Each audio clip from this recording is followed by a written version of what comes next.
Coming up on Extended Play, we visit with Zulu Entertainment to check out the future of gaming. We gather our warlords for a review of Kessen 2. And we help you save the world from the evil Nostra Corporation with our strategy guide for Spy Hunter. Stick around, it's game time.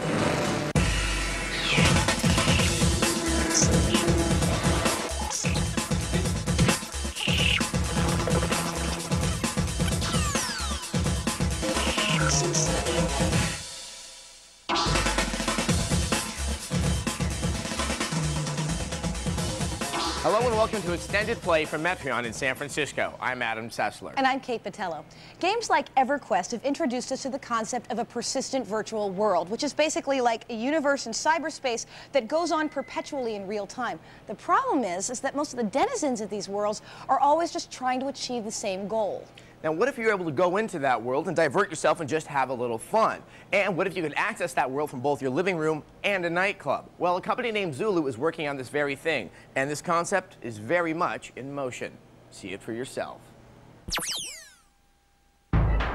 There have been many attempts at creating virtual worlds online, but unlike the current crop of massively multiplayer games, the folks at Zulu are ready to take it to the next level, as my tour guide, Jim, escorted me aboard the Adriana, a luxury space cruiser orbiting an alien world. Well, Jim, thank you very much for transporting us here today. Let's just begin. What were the origins of Zulu Entertainment? Well, a group of us were sitting around one day and trying to decide what the most interesting and fun part of computing could be in the future.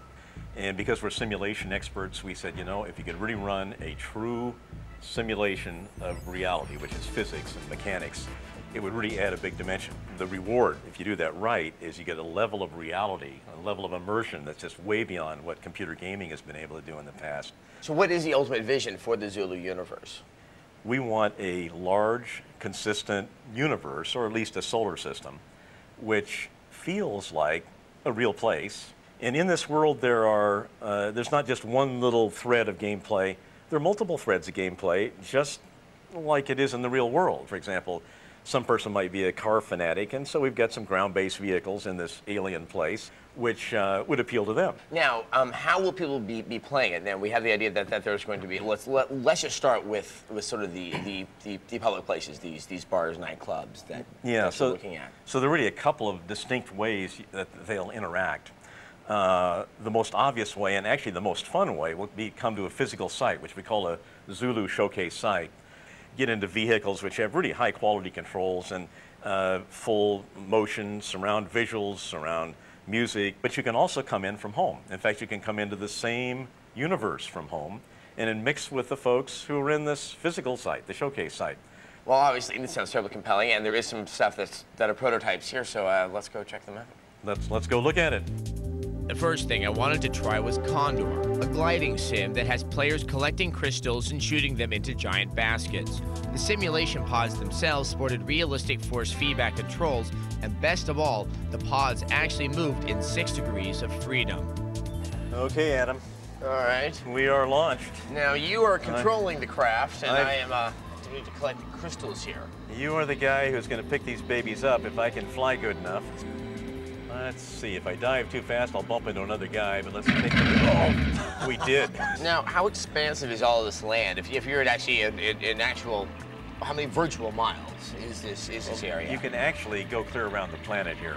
So it's thousands of miles. The terrain is built right ahead of us using a mathematics of fractals.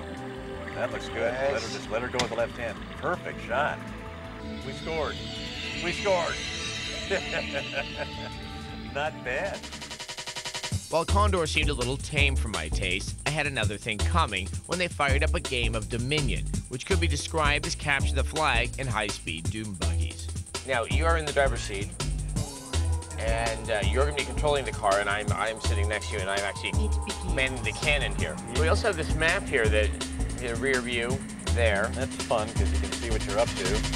Uh-oh, hey, we got incoming, baby. Tell you what, let's run for the flag. All right. Hey, the flag is there, although mortar's coming in. There we go.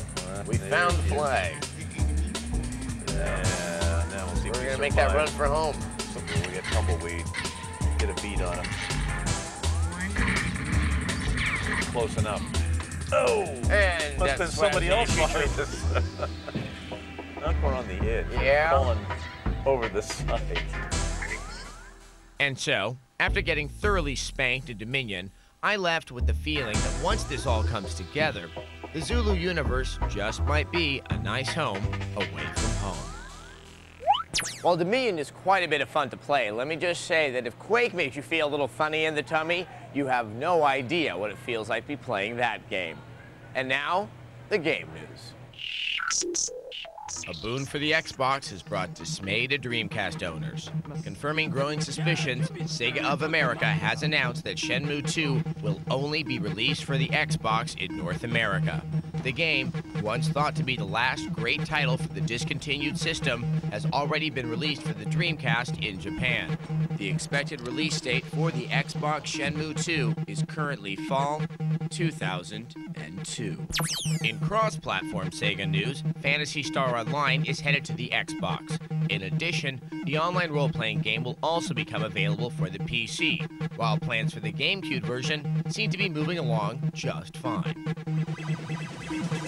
Coming up on Extended Play, we make a pact with a little devil named Stan in Okaji, Shadow King, and take a trip to the world of medieval Chinese warfare in Tekken 2.